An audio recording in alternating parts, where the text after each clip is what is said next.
Orang bermalam-malam jagungan sama teman asik itu kan perlawanan terhadap nafsu kita, syahwat kita untuk mungkin nikmati dugem di bar atau di tempat-tempat maksiat. Itu setan di Indonesia tuh kakuati sama Ki Jawa. Orang supaya tidak tertarik maksiat itu Ki Jawa cukup ketemu kancane masak terong guyon, gejol-gejolokan zaman mondok, sewengi lulus sangka maksiat. Bar wis tutup. Saya akan cerita sedikit tentang tradisi hujjah. Dulu lama itu kelihatannya sederhana, tapi kalau berargumentasi itu hebat. Tadi Gus Yofur menyebut kitab Mbah Hasyim itu mengharamkan kentong. Beliau masyhur itu punya kitab namanya Al-Jasus an Tahrimin Nakus. Intinya kentong itu haram. Secara dalil ini meyakinkan sekali karena ketika Rasulullah rembukan sama sahabat, kita dengan apa memaklumatkan orang kalau waktu sholat masuk. Ada sahabat yang usul pakai kentong. Dzaka lin nasara itu Nasrani. Ya pakai buk itu semacam trompet besar. Dzaka lil Yahud. Kemudian ada yang usul kalau gitu api ya Rasulullah dzaka lil Majus. Sehingga dari hadis itu Mbah Hasyim berpikir kentong itu haram. Tapi Mbah Fakih Mas Kumambang itu mengkritik Mbah Hasyim dengan ngarang kitab Hazruus an Tahrimin Nakus. Jadi beliau komentari kitab itu sambil geleng-geleng kepala. Kitab kok keliru nganti ngono itu. Jadi cara pikirannya siapa Ki Fakih. Kentong di Indonesia itu kanggo wedhus dicolong gitu. Pos kampling gitu. Kalau ada banjiran ya kentong, ada maling ya kentong. Jadi enggak ada persamaan sama sekali dengan kentong yang milik orang apa? Nasrani.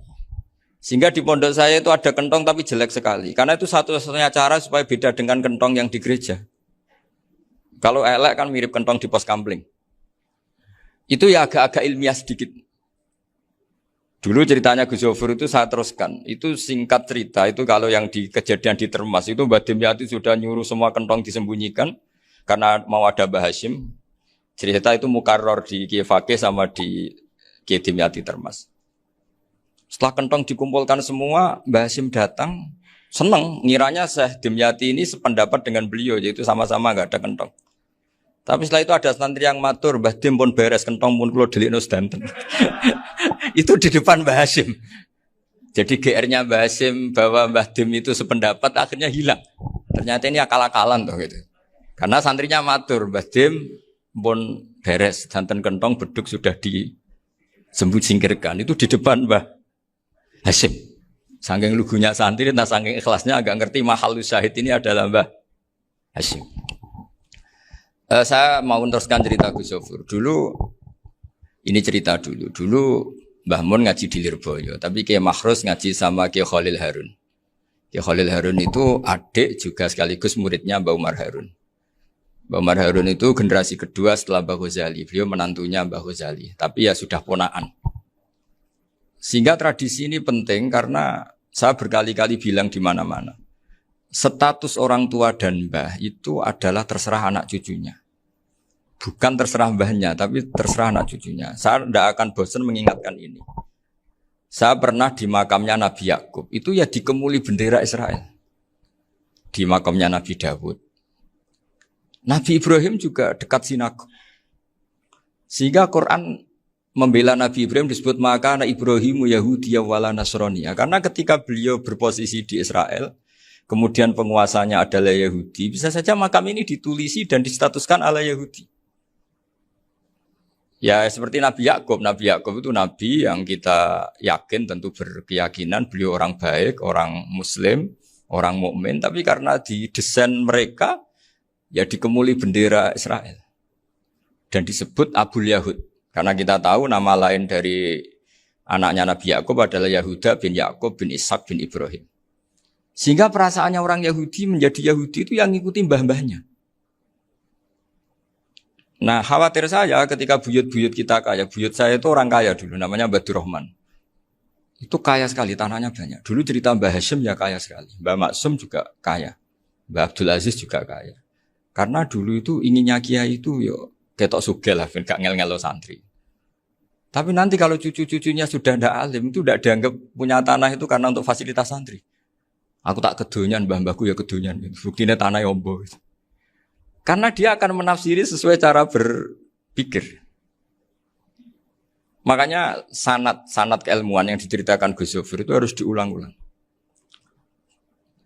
Kalau nggak diulang-ulang, maka kita akan berpikir sendiri untuk menafsirkan masyayikhon al-kiram atau ajdadan al-kiram.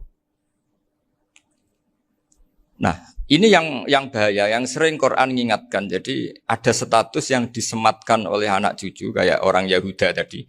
Yahuda bin Yakub bin Ishak bin Ibrahim itu menstatuskan mbah-mbahnya yang bernama Ibrahim itu Yahudi. Sampai Quran sendiri yang bela maka anak Ibrahimu Yahudi wala Nasrani.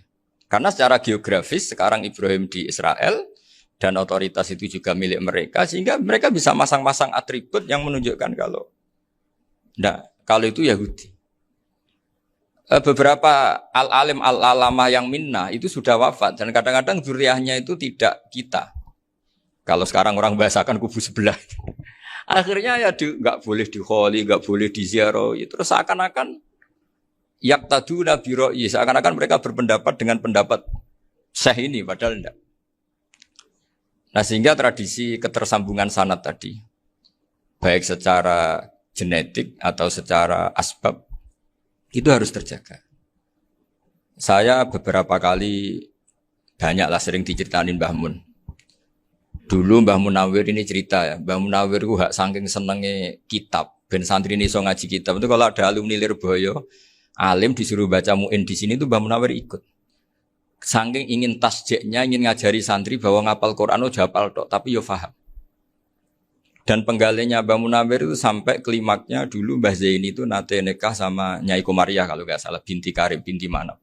Punya putra Gus Habib, Gus Toha yang diantara putrinya dinikahi Gus Rozin. Terus akhirnya kesampaian juga ketika Mbah Munawir punya mantu alim alama namanya Mbah Ali Maksum, angsal Nyai Hasyimah.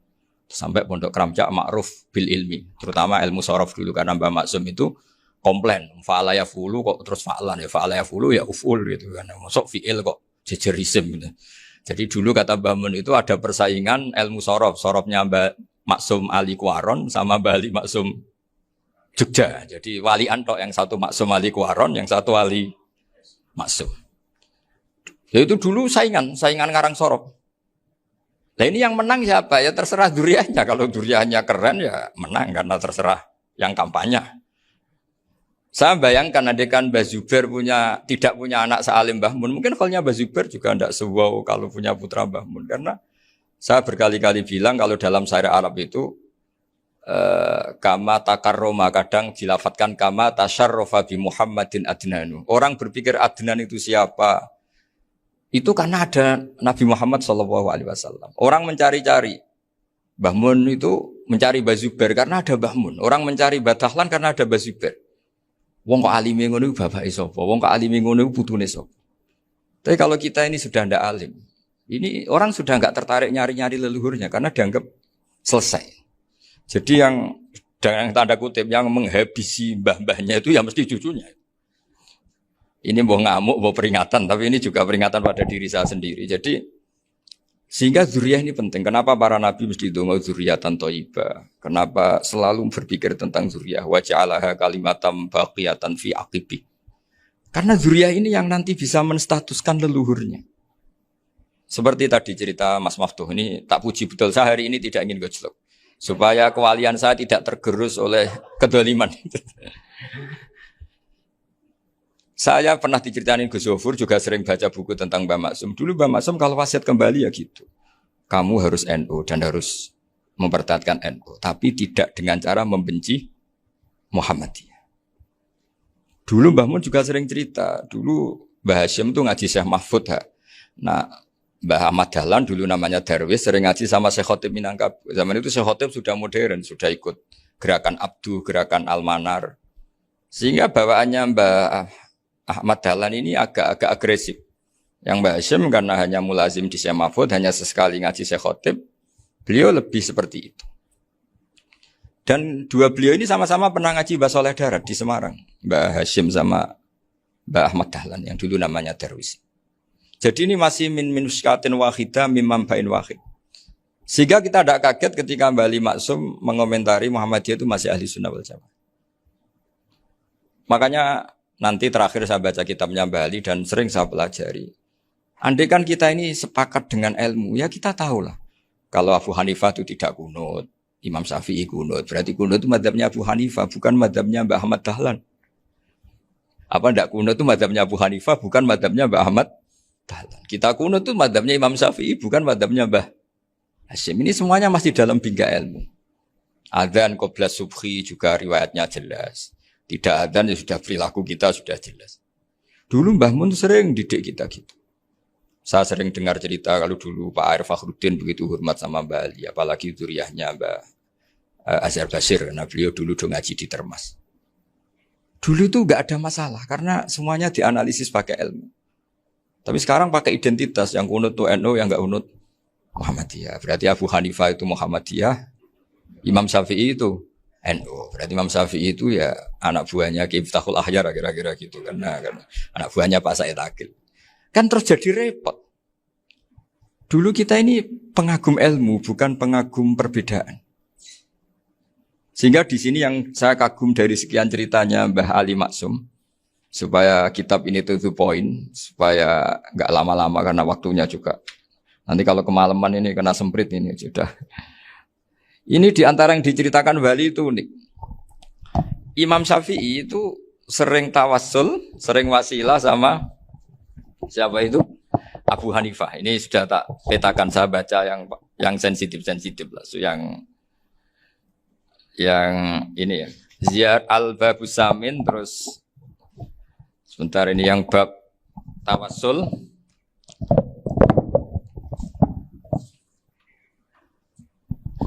Ini di sini halaman 90, mungkin santri-santri kerap ya bisa ngecek lagi di kitab Hujatul Ahli Sunnah. Ketika cerita tawassul, di antara yang diceritakan Mbah Ali Maksum adalah perilaku ya, bukan sekedar statement tapi apa? Perilaku. Perilakunya Imam Syafi'i atau ahwalnya kalau bahasa halusnya, yang selalu ke makamnya Abu Hanifah untuk tawassul. Padahal Imam Syafi'i itu orang yang secara ilmu sering kritik Abu Hanifah. Jadi ini saya baca ini di halaman 100, jadi tawassul mulai halaman 9 berapa ini? Sampai halaman ini yang Qala sami'tu Syafi'iyya yaqul inni la atabarraku bi Abi Hanifah wa aji'u ila qabri fi kulli yaumin za'iran. Fa idza uridat li hajatun shallaitu rak'atain, halaman 100, waji'tu wa sa'altu wa ta'ala al hajat indahu fama tab'udu anni hatta tuqda. Kanal Imam Syafi'i ayyama huwa bi Baghdad yatawassalu bil Imam Abi Hanifah yaji'u ila dorihi fayusallimu alaihi wa yatawassalu ila Allah bihi fi qada'i hajati. Terus wa yatawassalu Imam Ahmad bi Imamina Syafi'i. Jadi di antara yang diceritakan Mbah Ali Maksum itu betapa Imam Syafi'i yang terkenal sering mengkritik Abu Hanifah dalam tatanan fikih karena beliau tidak percaya ada istihsan.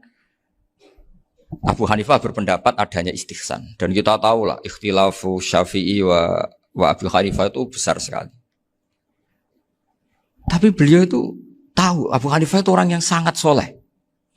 Abu Hanifah itu kalau ketemu sama orang yang utang beliau itu yang lari bukan yang utang Abu Hanifah, karena takut orangnya itu izin.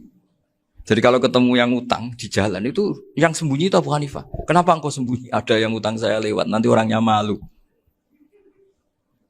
Jadi setingkat Robi'ah Adawiyah itu beliau di rumah ada maling itu sembunyi. Ditanya kenapa engkau sembunyi? Malu, gak ada yang dimaling. Malu sama malingnya karena serumah itu gak ada barang yang layak dicolong itu. Itu Robi'ah sabda sembunyi. Itu yang bisa niru itu Abu Hanifah. Jadi wali-wali besar ini ternyata saling menghormati dan saling tawassul. Nah saya berharap tawassul ini bukan sekedar perilaku sosial, tapi memang ada sanadnya. Sehingga terus diceritakan Bali di sini dulu istaqa Umar bil Abbas. Kata siapa tawassul harus dengan Rasulullah SAW? Dulu istaqa Umar bil Abbas. Sayyidina Umar itu tawassul istisqa dengan Sayyid Abbas. Padahal kita tahu Sayyid Abbas ini tidak nabi. Terus beliau cerita sampai Imam Syafi'i tawassul sama Abi Hanifah. Sehingga nggak ada perdebatan itu kan Umar. Kalau Umar kan ada jaminan boleh diikuti karena beliau sahabat. Bali cerita tentang Imam Syafi'i yang tawassul dengan Abu Hanifah. Seargumentatif itu. Sehingga ada cerita dalam sebuah tafsir, ya saya ulang lagi, ada cerita di sebuah tafsir, kenapa Nabi Musa ditanya Allah, wa matilka biyaminika ya Musa. Ma'ana wa ta'ala a'lam, tentu Allah sangat tahu yang dibawa Musa itu apa. Karena Allah tahu Nabi Musa itu grogi. Orang dipanggil Wali Maksum pasti grogi, santri dipanggil Mbah Mun pasti grogi. Kenangan saya setiap dipanggil Mbah Mun ya mesti tanya, yang ringan-ringan, wis sarapan ya. Arung sarapan ya sarapan. Pas sarapan ya kan tanduk mangan sing enak, wong santri ora tau mangan enak. Ya enggak pernah ngomong yang penting, ngendikan yang penting. Nah, karena Nabi Musa ini grogi, ini sebagian tafsir. Itu ditanya yang ringan, saku iku nggawa apa? Karena pertanyaannya ringan, Nabi Musa juga ringan. Ya Nabi Musa itu sampai lali, iku pangeran sing ya'lamu sirra wa akhfa. Diterangno. Niki tongkat Gusti. Gunane kathah Gusti tongkat iki. Qala ya aso ya atawakkau 'alaiha wa ahusyu biha 'ala ghanami wal ya fiha ma'arifu ukhra. Oh, tongkat Gusti niki penting mesti. Nggih nak. Nggih macam-macam lah Gusti. Atawakkau 'alaiha wa ahusyu biha 'ala ghanami kangge menghalo kambal. Masih terangno terakhir dan yang lain-lain Gusti. Wal ya fiha ma'arifu ukhra. Sehingga akhirnya rileks. Karena Nabi Musa terus ngerti. Ternyata ketemu pangeran itu gak seserem yang saya bayangkan gitu. Pertanyaannya ringan. Itu ada ilmunya. Tapi cerita ini yang versi tafsir ini tidak yang seperti di Manaqibul Ghazali. Di beberapa kitab tentang Manaqibul Ghazali diceritakan di alam roh Nabi Muhammad sallallahu alaihi wasallam itu yubahi bi ummati, saking yubahinya sampai ngendikan ulama ummati ke anbiya'i Bani Israel. Ulama umatku itu pinternya atau statusnya itu mirip-mirip lah. Kaf itu ya mirip-mirip lah, mirip-mirip kayak ulamanya nabinya Bani Israel. Akhirnya Nabi Musa itu tersinggung sekali, bagaimana mungkin ulama disamakan dengan apa? Nabi. Sehebat-hebatnya ulama itu kan tidak akan yabluhu darajatan nubuwah atau yartaqi ila darajatin nubuwah. Itu akhirnya, ya kalau kamu nggak percaya panggil. Yang dipanggil Imam Ghazali. Ya Nabi Muhammad juga nggak mau kalah itu. Kalau manggil ulama RT ya kalah keok. Gitu. Akhirnya Imam Ghazali datang, ditanya sama Musa, Mas Muka, nama kamu siapa? Ana Muhammad bin Muhammad Al-Ghazali At-Tusi Asy-Syafi'i. Itu disebut panjang. Nabi Musa guyu-guyu. Kamu ulama kok ngomong yang nggak penting. Ditanya namanya kok penjelasannya sepanjang itu. Dianggap itu satu kesalahan. Masa tanyanya nama kok ditanya jawabnya Muhammad bin Muhammad Al-Ghazali At-Tusi Asy-Syafi'i. Kepanjangan itu. Ketika Nabi Musa agak mencibir, agak gimana itu terus saya Imam Ghazali, kalau ini masalah, lebih masalah jenengan. Apa itu? Yang tanya jenengan tuh Allah ya alamu sirra wa akhfa, dan Allah hanya tanya wa ma tilka biyaminika ya Musa. Harusnya jenengan jawab aso ya titik, bukan kepanjangan. Atawakkau 'alaiha wa syubha itu kepanjangan. Allah tanya yang di bawah kamu itu apa? Yang di tangan kamu. Harusnya jawabnya hanya aso ya. Tapi kenapa penjelasannya sepanjang itu? Sampai terakhir waliya fiha ma'arifu ukhra. Terus pinter tenan jadi gitu. Terus ada Nabi Musa terus bilang, ya pinter tenan aja gitu. Padahal kita tidak pernah GR seperti itu kan, kebetulan Imam Ghazali gitu. Kalau yang lain mungkin ya keok lah kira-kira gitu. Tapi ini cerita dalam khazanah keilmuan. Benar yang dikatakan Gus Zofur. Saya termasuk orang yang pernah mondok Lirboyo Pasanan. Jadi setelah saya disuruh nemani Gus Kamil, tahun berikutnya Gus jenengan disuruh. Pokoknya anakku bosak ulan lah kudu tahu mondok Lirboyo. Biar aku tahu ngaji Wakarim. Terus yang disuruh Mbaturi Gus Kamil itu saya. Jadi saya pernah 1 bulan tuh di Lirboyo. Karena saya ini santri beling ya, kontraknya pokoknya penting ziarah Bakarim. Biasanya nggak pernah ngaji. Pokoknya gerbar ngisa. Ziarah ya sudah. Ngaji subuh ingat saya sama Gus Imam. Itu dari 17 hari ingat saya ngaji 2 kali. Tapi kalau ziarah ke Bakarim sudah lupa jumlahnya karena memang kontraknya disuruh ziarah. Sampai seperti itu. Dan saking senengnya bangun sama Bakarim saya masih ingat. Ngamplopi salam template itu masih ingat untuk Gus Anwar, untuk Gus Imam, untuk Gus Kafabi, termasuk untuk Gus Maksum. Itu malam-malam saya dijak ngamplopin. Zaman itu saya masih ingat selawewu. Zaman itu kos 1 bulan itu 13.000. Jadi kira-kira kalau 25.000 itu untuk kos 2 bulan. Jadi saya krusnya itu pakai kos. Saya masih ingat Mondok Sarang itu kos 1 bulan 13.000. Berarti kira-kira 500.000 itu di amplopin sendiri sama Bang. Ini untuk Gus War, ini untuk Gus imam ini untuk Gus. Padahal Gus Imam ini mondoknya sudah di Mbah Mun. Itu Mbah Mun hormatnya sampai untuk jatah salam tabligh. Nah yang ribet kebalikannya, kita pulang Gus Imam karena melihat Gus Kamil ini putrane Mbah Mun, Gus Kamil disangoni. Saya juga disangoni karena Gus Imam dulu ngaji juga sama Pak D saya. Sama keluarga saya. Itu kata Gus Kamil setelah keluar, mau agak muni gua abal, boten berarti gua aku. Karena ini penting. Ini kalau sampai dianggap tukar guling, ribet deh. Jadi ditakwil sendiri lah. Mau gak muni gua abal ya? Boten wis, yes berarti halal. Tapi sama Mbah Mun ya ditanya. Ditanyanya bukan apa karena untuk meneruskan tradisi bahwa kalau kiai ketemu itu ya saling memberi hadiah, saling itu sudah faqaddimu baina adana jawakum apa? Sedekah. Sehingga ketika Kapya ini punya Bali Maksum alim alama, kemudian melahirkan murid-murid yang juga ipar kayak Mbak Warsun bisa ngarang apa Kamus Al-Munawwir, Pak Bik juga punya karangan Kamus Al-Mu'asir. Saya itu punya semua. Karena ini adalah buah dari bahwa kita ini tidak kalah sama produk-produk yang di sana. Bahwa produk di kita ini sudah cukup untuk mengantarkan orang menjadi alim alama. Dulu Mbak Zubair ke Mekah ya sudah alim alama. Gus Zufur ke Al-Azhar sudah alim semua. Teman-teman kita ke Mekah itu sudah alim semua. Padahal produk mondoknya ya tadi. Mau digojlok kiai ini, terus mangkel be keamanan biasanya. Biasanya musuh besar pondok itu keamanan. Jadi bukan berarti gojlok ibunya Gus Maftuh enggak. Biasanya keamanan itu musuhnya apa? Banyak. Itu tradisi keilmuan itu harus dijaga dengan hujjah dan dengan tadwin, dengan pembukuan. Saya punya sekian cerita ya, misalnya dulu kita mungkin iskal itu janggal. Kenapa sih orang Islam tukaran sama orang Islam? Sehingga di antara doa Nabi yang enggak dikabulkan Allah, enggak boleh dikabulkan sama Allah enggak boleh, bukan berarti enggak mustajab. Redaksinya famana aniha, memang enggak boleh. Redaksinya bukan falam yastajib lahu tapi famana aniha. Di Al-Marrah As-Salisa ini Nabi dilarang, yaitu melarang umat Islam itu jangan sampai tukaran sama umat Islam sendiri. Itu kata Allah, ya tidak bisa kata Allah, kalau itu tidak saya kabulkan. Itu dulu guru-guru kita nyontohkan sederhana. Kira-kira kalau saya tukaran wek Gus Zofuru, Mbah Mun luwih ikhlas dibanding ditukari wong liya. Nak ana kakak ditabuk adik, wong tua luwih ikhlas dibanding ditabuk tangga. Barokahnya membaca kita lebih mentoleransi. Kalau ada Mbah Hashim dikritik Mbah Fakih Mas Kumambang, kita ikhlas itu. Tidak dikritik guru PAUD, itu kan. Atau dikritik orang-orang yang nggak bisa ngaji. Artinya ternyata keliru kita bilang kiai kok tukaran. Justru bagus kiai tukaran. Dibanding kiai dikritik guru PAUD atau dikritik orang-orang yang nggak bisa baca kitab.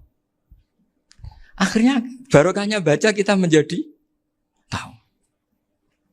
Dulu Mbah Mun sering cerita, ini masih cerita silsilah ya. Jadi Bali Maksum tadi kita tahu di antara guru besarnya Bali Maksum tentu Mbah Mahfud Termas. Beliau adalah adik dari Kiai Mahfud Termas. Mbah Dimyati ini adik Kiai Mahfud Termas. Itu punya saudara namanya Abdur Razak, juga punya saudara namanya Dahlan. Itu yang membawa Thariqah Syadziliyah di Solo Raya. Yang sekarang alhamdulillah diteruskan Gus Wafi. Dulu di antara pesannya Mbah Mun ke saya, hak Wafi Kandani kon ziarah ning Mbah Dimyati. Mergo Thariqah Syadziliyah dulu itu yang bawa keluarganya Mbah Dimyati.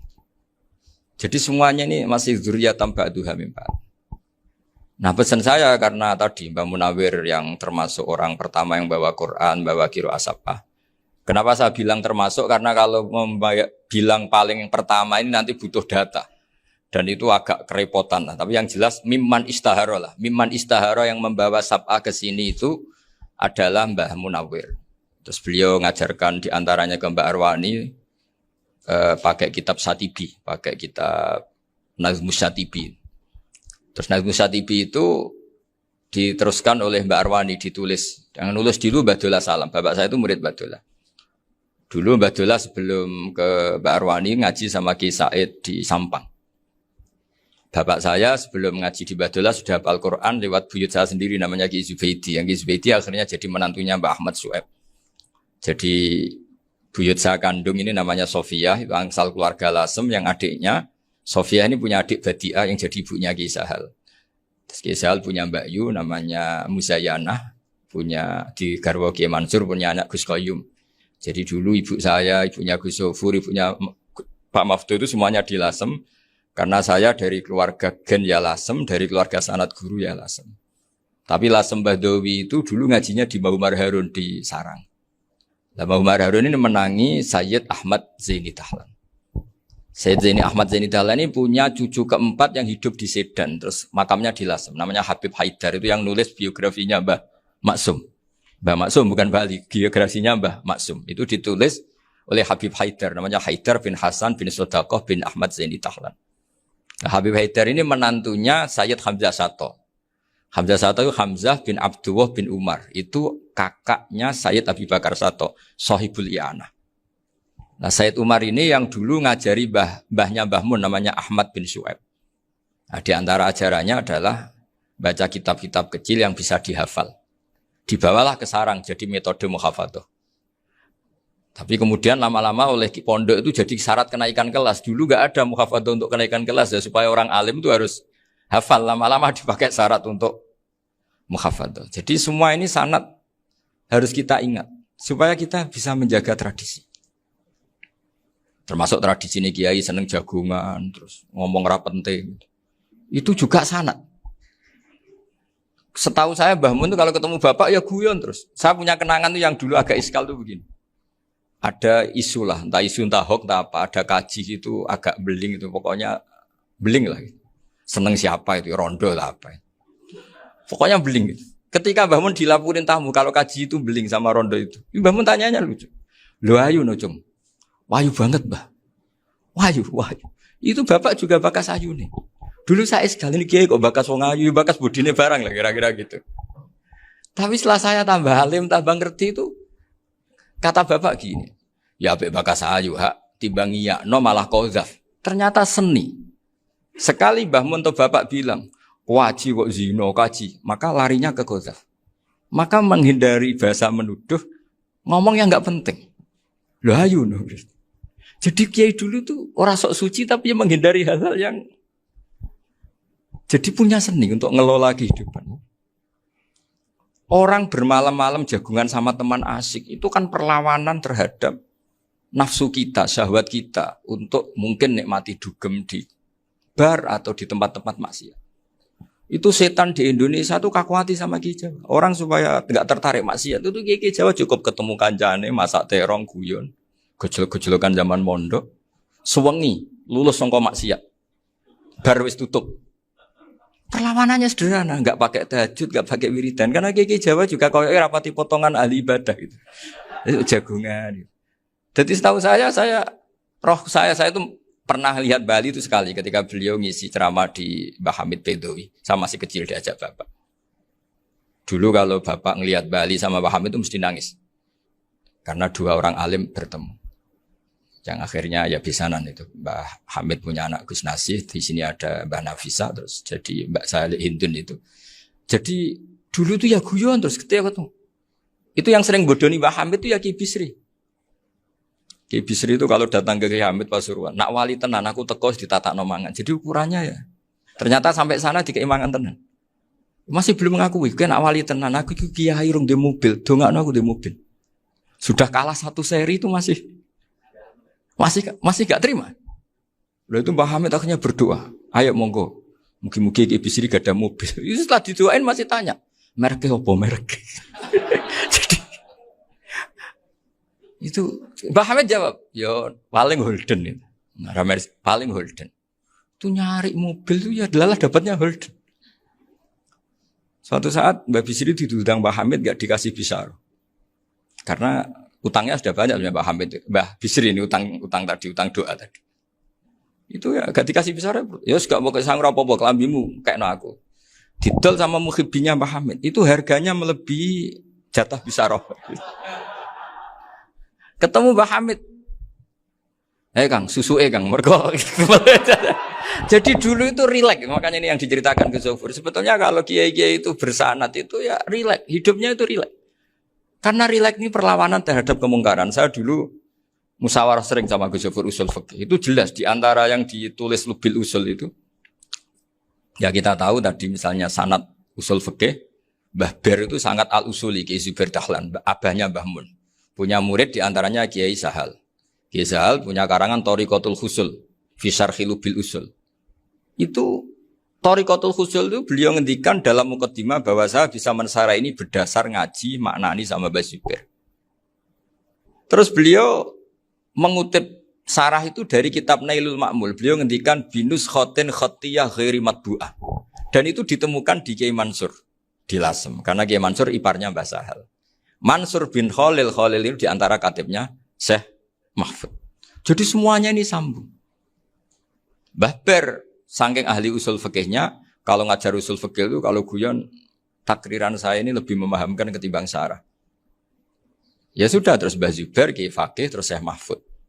Di sini Syekh Mahfud termasuk orang yang dekat Mbah Munawir sampai putrane Mbah Mahfud namanya Gus Muhammad dibawa Mbah Munawir, kemudian mondok di Termas diantaranya, terus dinikah jadi menantunya kalau nggak salah Haji Taslim di Betengan, kemudian sekarang juriannya Mbah Mahfud di Betengan. Ini nggak boleh hilang secara seperti itu. Diantara di usul fikih diterangkan ketika diantara 5 hukum itu ada yang bernama mubah. Mubah itu boleh dilakukan, boleh ditinggalkan, dan kalau dilakukan ya tidak berpahala, tidak disiksa. Itu ada ulama yang protes. Protes nggak bisa seperti itu. Ithma min mubahin illa wa tahaqqaqu bihi tarku haramimma. Fa'il zamu minas sukun tarkul qatli wa minas sukut tarkul qadaf. Tidak bisa, mubah itu tidak ada. Kalau kiai jagungan semalaman, itu Allah ngitungnya itu hada taroka dugem, wahada taroka delok dangdut, wahada taroka kada wakada. Oh, itu luar biasa. Dan kita ngikuti yang seperti itu saja. Gak usah tahajud, gak usah witir telulas, kaya ora kuat timbang gremeng. Sewengi jagungan, setan ngenteni kita tergoda maksiat, ternyata maksiatnya sampai tutup, kiainya masih apa? Jagungan. Jadi jagungan saja ada ilmunya bahwa itu perlawanan terhadap tarkul ma'asi. Sehingga bagaimana Anda katakan mubah ini mubah, toh gunanya adalah tarkul haram. Meskipun efek mubah juga bisa tarkul wajib, wae bojo blonjo turu. Karena wae ngrumat ibuke turu. Itu halal wajib. Jadi mubah itu resikonya ya bisa tarkul wajib, bisa tarkul haram. Sehingga kalau sanad ini terjaga secara baik, secara kultur, saya sering juga sakuan sama Gus Yofur, itu mesti tak niati gitu. Jagungan wong alim kuwi ibadah dan menikmati ibadah adalah dabul auliya wa dabul ulama. Kata Imam Ghazali, pada akhirnya waqud buhadatin al-istilzat bil mubahat. Kata Imam Ghazali, pada akhirnya qutbu hadaddin, madaru hadaddin, pokok dari agama ini adalah melawan kemaksiatan dengan kita menikmati al-istidzat bimubah. Kita menikmati sesuatu yang dibolehkan Allah Subhanahu wa taala. Dan seperti ini itu bisa qasmu dhuhri syaitan, bisa menghancurkan punggungnya setan. Karena kalau melawan setan dengan ibadah ini kadang kita capek selain isra potongan. Tapi nak kangkang ning komplek H gitu jagungan mbek kancane, ngenang melarate, mbok ngenang ras sekolah ramunggas, kenangan sing ramunggas diarani istiqomah. Gitu kan. Diarani tulus zaman, kok sing munggah dianggap kesusu. Saya ini punya pondok Quran, kalau ada yang hafal 3 tahun mesti digojlok kancane. Gak apik kesusu itu. Kesusu itu mesti tidak barokah karena tergesa-gesa apa? Hatam. Sehingga yang enggak hatam-hatam itu kayak partai mayoritas. Ini yang partai tulis zaman katanya. Ahli sobri katanya. Akhirnya di pondok gara-gara itu mau guyon, tapi enggak ada stigmasi yang enggak naik. Di Pondok Sarang itu saya punya teman itu banyak yang sekelas dengan saya, sekelas sama Gus Kamil, akhirnya sekelas dengan Gus Sofur. Padahal saya ini kakak kelas. Saya temannya, Gus Kamil temannya Gus Sofur. Ini anak ini nggak pernah naik, itu nggak dicibir di pondok.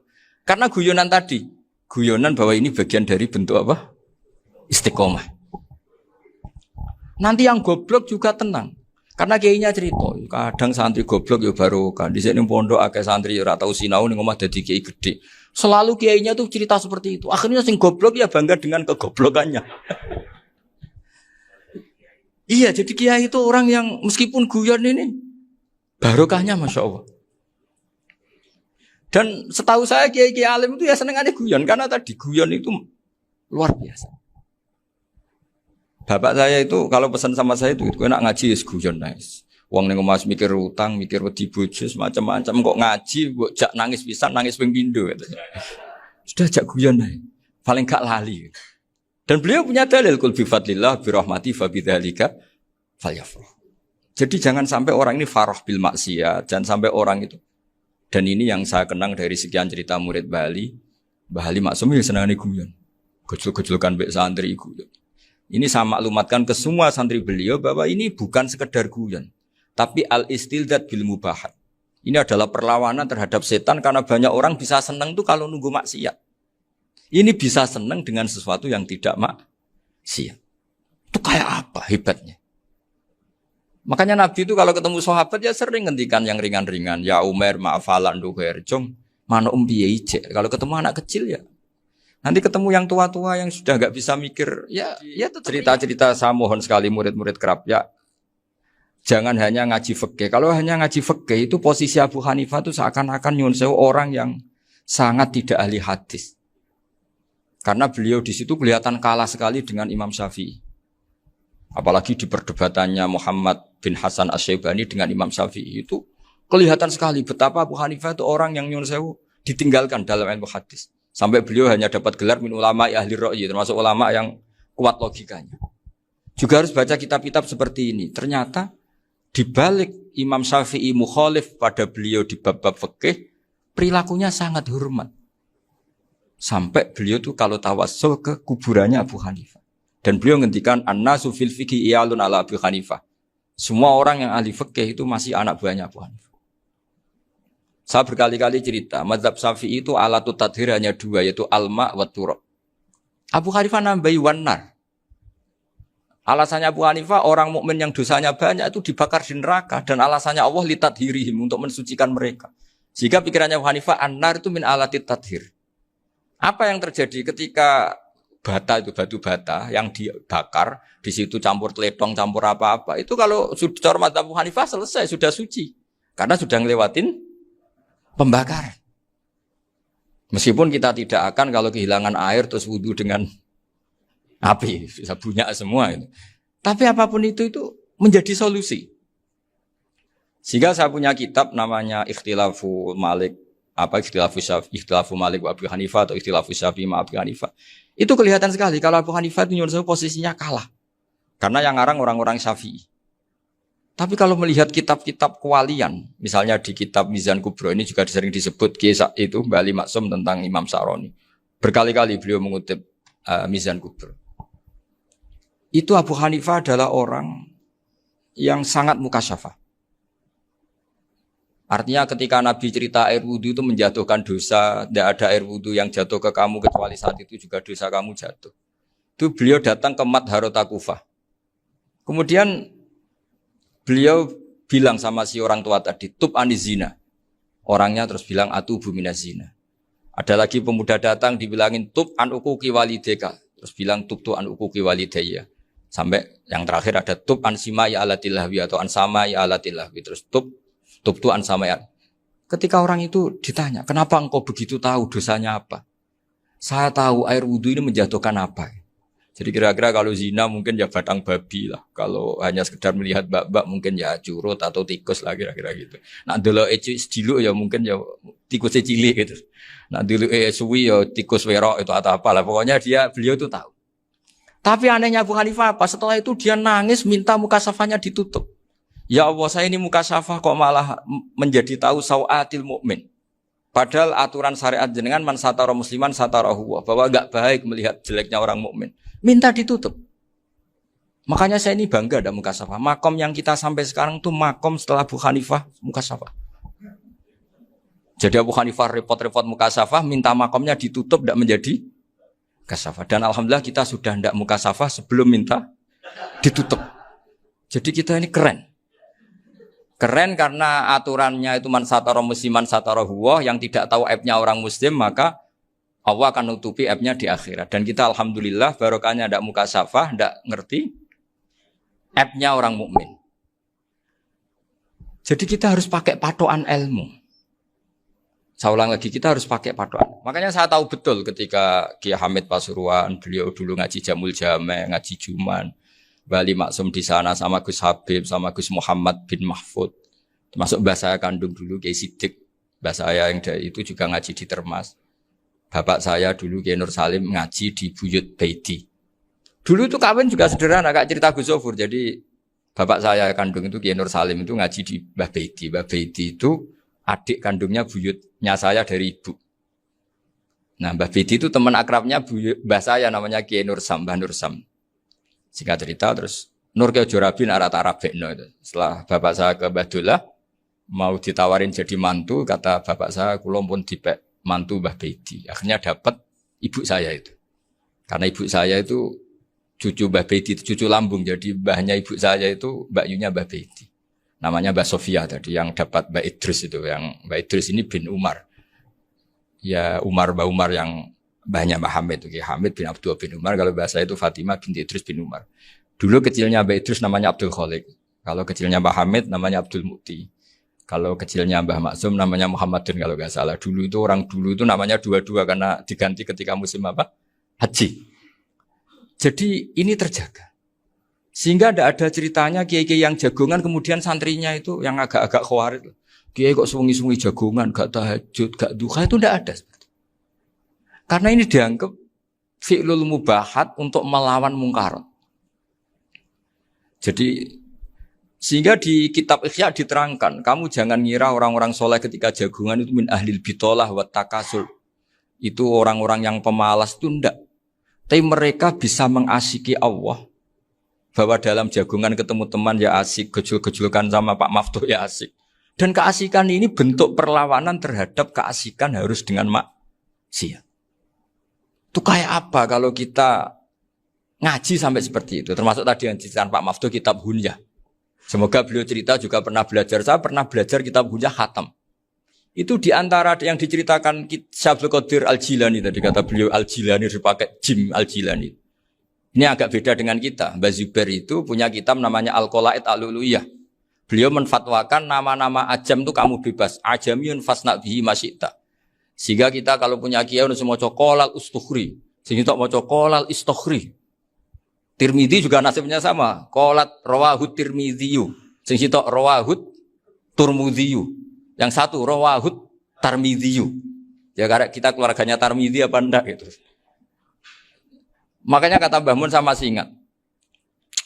Kata cerita Gus Zofur tadi, adabnya Gus Zofur itu cerita tentang keluarga ibunya. Padahal keluarga ibunya juga orang-orang soleh yang luar biasa. Itu kata Mbah Mun, kowe roh jenenge Imam Bukhari tahu ya. Jenenge sapa? Saya nyebut Muhammad bin Ismail bin Ibrahim bin Mughirah bin Bardasbah. Lah iya Bardasbah mbok waca Bardisbah yo. Lah cara kene mbok Parmin mbok Parlan.